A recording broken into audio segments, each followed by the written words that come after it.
Yo, what's going down, Green Screen Entertainment fans? Your homie Jay Green, back right now with my thoughts and feelings on episode 3 and 4 of Peacemaker Season 2. Straight off the top, I'm enjoying the hell out of the show. It keeps getting better and better. I loved how he's spending a little bit more time in this parallel dimension, if you will. I thought that the action sequences in that episode were super fly. I like seeing him and Hardcore kind of playing that little romantic boyfriend-girlfriend type swag. It was super dope to see Rick Flag Jr. pop up and also kind of see him play against type.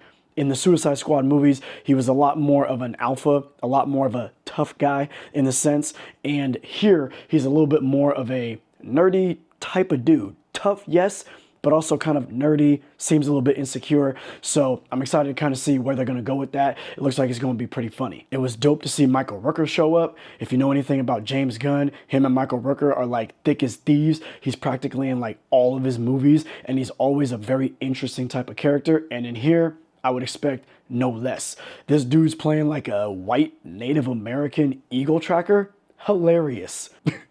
I've seen a lot of films and TV shows where our protagonist is being chased and hunted down by his own agency for some random reason. And right now, as Argus is trying to get to Chris, I actually kind of like what they're doing, how they're doing it, the vibes, the energy, and the comedy that's kind of ensuing from all of this. And I like seeing how Hardcore and Economos don't obviously want to help Argus, but they're kind of put into a position where they have to. So I like seeing that back and forth, and the way that that's all playing out is almost more entertaining than it is in most serious spy type thriller movies. So that aspect is definitely working for me. Episode 4, we're getting a little bit more of that dimensional doorway, some of the details as to how it might work, how it came to be, how they found it, those types of things. That's interesting stuff. I'll also say that something that was hella funny and probably random, maybe only to me, I don't know, is when he's in this parallel dimension and he's on his P-bike or whatever they call it, right? And he's rolling through this nice, quaint little town region.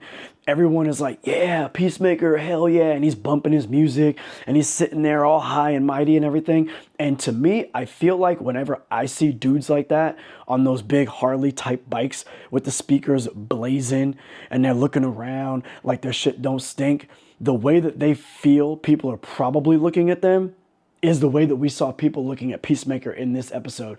And it made me laugh like pretty freaking hard, because I think those guys are kind of silly in the way that they are. So between everything that we've gotten from episode 1 all the way to episode 4, I think that this show has got great pacing. The storytelling is dope. I like the balance between the emotional beats and the comedy elements and the action, because that action in episode 3 was fire. So there's not really much more to say other than I can't wait to see where everything is continuing to go and how it's going to play out. What did y'all think about episode 3 and 4? Comment below. Let me know. Your homie, Jay Green, I'm out.